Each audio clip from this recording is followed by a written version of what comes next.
The release of Core 2019 is right around the corner, and because of that, there's one question on everybody's mind. Does it suck or does it unsuck?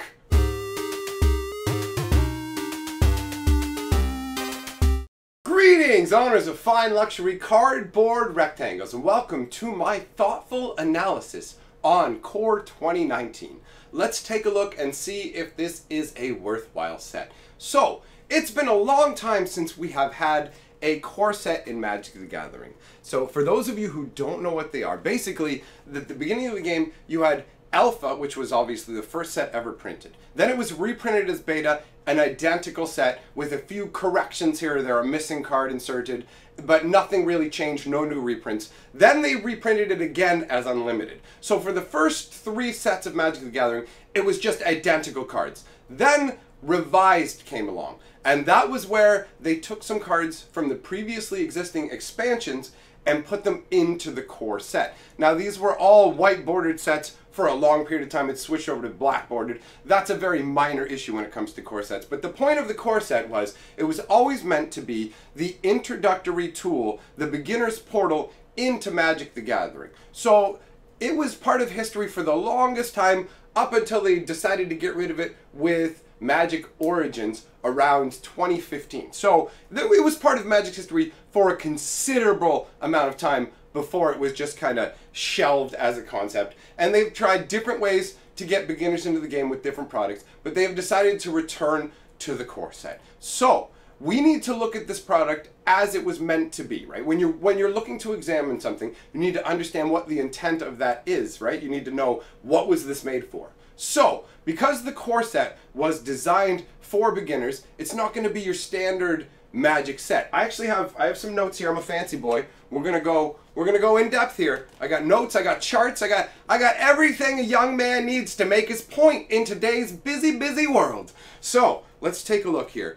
They have the concepts behind all the different colors here, okay? This is the basic, this is the newest edition of the color chart, the color pie, that is used to teach beginners about Magic the Gathering, and this is specifically meant to be used in conjunction with Core 2019. So on this side, we have the actual chart, and on this side, we have a little blurb that's meant for somebody who's teaching Magic the Gathering to explain the concept of the colors to someone else. So just so you get an idea of the basic concepts that they're trying to transmit with this set, we're going to go through this list. So what you need to understand is white believes in teamwork, deploying massive armies to overwhelm foes.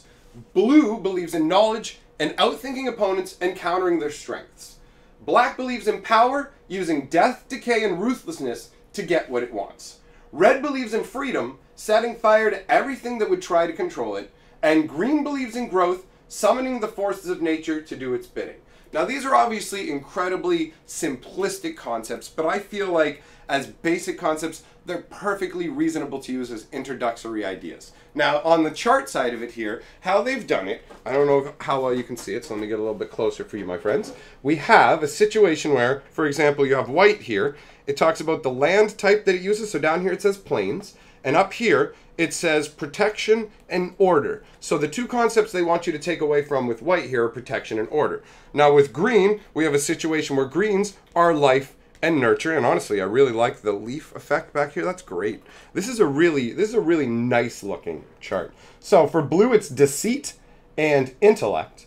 Black is death and decay, and red is fury and chaos. Now the interesting thing is for most of the blurbs where it describes what you need to understand about them, they don't have a lot of exact overlap, but death and decay are said specifically twice here for black on both sides. So I don't know if that's just because that's the absolute most succinct way and there weren't more ways to describe it, but it's an interesting little side note. So that's the information that you need to understand, the core concept behind like how they're trying to transmit the color concept to beginners. Now, in my lovely Zelda notebook, I have made notes. I went through the core set. I went through the entire set. I also had other people go through and give me outside information as well in terms of perspective from somebody who's not as familiar with the game. I asked for a perception on the complexity of the set. So, what I have here is a list of what I think is important for a beginner product, a core set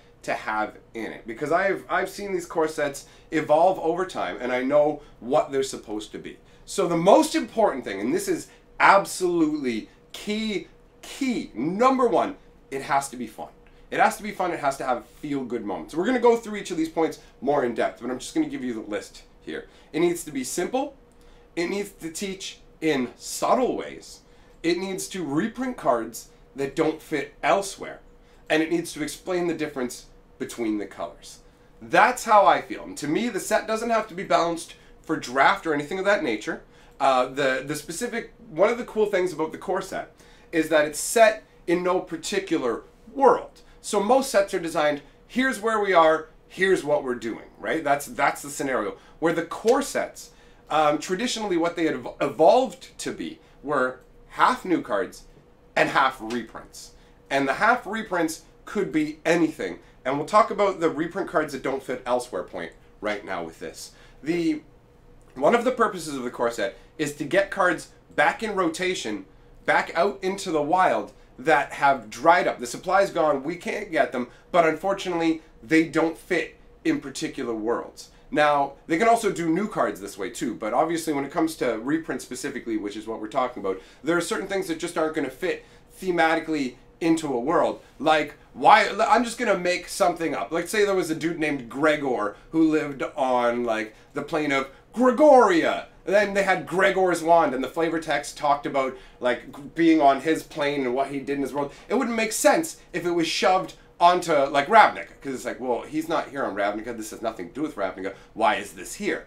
And so they can take a card, not have to change it at all, reprint it, they've got a portal to do that. It's a way to also get big flashy reprints that don't make sense, like Crucible of Worlds, Scape Shift. Those things could be kind of hard to fit into the story of a world. Like, why, well, Scape Shift, why is the entire landscape of the world changing? But when you do a reprint set like Core, you don't have to worry about justifying why this fits thematically, which is really nice. I like that. Now, that is not the most important. Obviously, the most important is as a portal for beginners, but that reprint aspect is necessary for the health of the game. So that is that's an important thing that they're doing there. Now, when it comes to the colors, we'll take a look at the colors, break down what they're talking about, what they are, and see how well they've represented it in the cards. So we're going to start out talking about white here, and white represents protection and order. So I went through all the white cards and I took a look. It also talks about in the description how white overwhelms by deploying massive armies. And I felt like they represented this pretty well in terms of deploying massive armies and order and things like that with the card. Oh, you know what, let's move on over. I'm going to move on over to make some space for it so we can get up on the screen, because we're going to do it all fancy style right here so Carly doesn't have to put it over top of me. Lena, Selfless Champion. This one is a great idea. Like, the protective nature of white is tied into the sacrifice ability. The massive armies is tied into getting a whole bunch more tokens. So that's really well represented. It totally feels like a white card too. Like, it feels like a noble sacrifice. There are different kinds of sacrifice in Magic the Gathering. There's the black kind of like evil sacrifice, and then there's this noble sacrifice. And obviously, I mean, selfless is in the name. So the whole concept is transmitted, and there's a simplicity to it, which is supposed to be there. Because remember, I said one of the key components is simplicity. So you've got Lena, Selfless Champion, which I think is a great representation. And then you also have another card which represents order and protection, and that's Take Vengeance. Now this one's interesting because Vengeance was printed before this, and if I am remembering correctly, because it's not a great card, so I may be misremembering, but it is 1 white and 3 colorless, and it's a sorcery that destroys a tapped creature. Now, Take Vengeance only costs 1 white and a colorless, and it destroys a creature that's tapped. So obviously, first of all, it's straight up better, but it totally has that concept of, I will destroy you, but only after you've done something. Like, you've attacked my village, you've wronged me, this is reparations, this is justice, this is protecting the innocent. So cards like that, and there are a number of other of them. Obviously, I'm not going to sit there and go over every example. I've picked a couple of examples of cards for each color just to give you an idea of what I think properly represents them, to let you know if they're nailing it there. So, next up on the list, we have blue. So let's shimmy on over here. We'll give the blue some space over here when we talk about the blue cards. So blue is deceit and intellect, as well as knowledge, outthinking opponents, and countering their strengths. Now, this is represented in cards in Core 29. Let me see what I've noted down here. We have Omniscience, which is a fantastic example. Obviously, that's just becoming like, hey, I'm all-knowing, all-powerful, all-knowing. Basically, like, the power level of this totally gives my mind has reached the point where you literally can't beat me, essentially. I can cast all. I know how to utilize all magic. I understand all. It's an incredibly blue concept, and Jace wandering along in there, the artwork, it all ties together very, very well. And for anybody who doesn't know what the word means, they can easily Google it, and when they do, they're going to feel like it makes absolute sense. So while it may not be pure simplicity in terms of the name being complicated for people who aren't familiar with it, it still feels like a very simple concept overall. And I really think it's an excellent inclusion. The other one that I really liked and decided was an excellent representation of blue was Psychic Corrosion. And this is the one where every time you draw a card, your opponent gets milled for 2. And it represents as you gain in knowledge, your mind becomes more powerful. Your opponents are being weakened. And that is very, very blue mental dominance. So that is an excellent representation and transmits that concept very, very well. So that works fantastically. Now, are we staying over on this side for the next color? We're moving over there for black. Let's moving on over to the black side. To a deluxe luxury suite in Battle Bond. Alright, so black is Death and Decay. Now obviously this one is pretty easy to transmit with magic because, I mean, Death and Decay, zombies, necromancy, this is something that extends far outside of magic. Black magic, voodoo, whatever you want to call it. This has been a part of human folklore forever. So this is easy, super easy when it comes to transmitting the concept of raising the dead. But there are other concepts that black has, like there's the Death and the Decay, but there's also power at any cost is a very black thing. And we talked about how there's like the white sacrifice, the heroic sacrifice. Well, then there's the black sacrifice, which is the I just want what I want. It could be simple as I want a drink, I'm going to slit your throat for the blood and just to quench my thirst. That's the level that black operates at. So there are cards that represent that as well. For black, we have fraying omnipotence, fraying my ability to speak. So fraying omnipotence. Now this one is again, I mean, this has the same issues as omniscience, where it's like the name may screw with people a little bit, but honestly, the name is incredible. That name is epic. The artwork is gorgeous, but that's not what it's about. It's about the mechanics and explaining the stuff simply to players. And this card heavily gets the concept that black will pay any cost to get what it wants. Because it's like, I want to hurt you so badly that I'm willing to hurt myself just as badly. I'll set our house on fire, hoping you die in the fire, and I don't care if I die in the fire. This is like, we're all getting the pox, we're all getting the plague. It's like, I got an STD just so I could give it to you. That's the level that black operates on. So you've got that, you get that from the fraying omnipotence, and you get the same sort of black feel from blood divination as well. Obviously, this is more like this isn't affecting your opponent in the same way, so I wanted to pick something that shows that it's not just, like, black doesn't care. It's not just, I'm going to do this to hurt my opponent. It's literally for any gain whatsoever. Like, if I think that this will help me in my plans, I will kill anyone, anything, lay waste to them, who cares? That's black's philosophy, and that's transmitted well through those cards. Next up is red. Red, furious and new. Come along, we've got chaos for you. So yeah, fury and chaos, along with believing in freedom, setting fire to everything that would try and control it.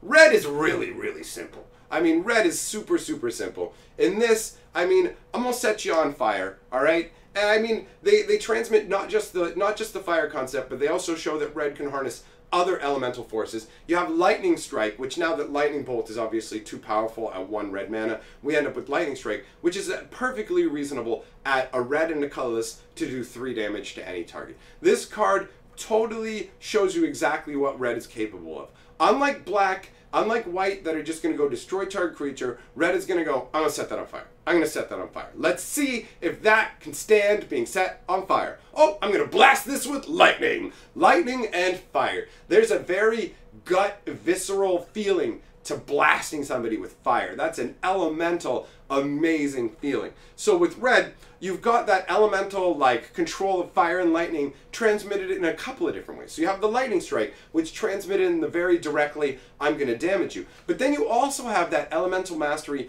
over fire, heat, and lightning transmitted in a different way that also transmits an ability of red, and that's with smelt, because red has traditionally always hated artifacts. Different colors have different abilities to deal with enchantments, artifacts, things like that, right? Green can take care of both easily, but red specifically hates on artifacts. Now, smelt is a perfect example of this because it shows an artifact being destroyed. The concept is being smelted down. So it's being melted down with a magnificent amount of heat, which is very red. I don't like that problem. I'm going to set it on fire. I don't like your armor. I'm going to melt it off of you. That transmits the red concept very well. And that just leaves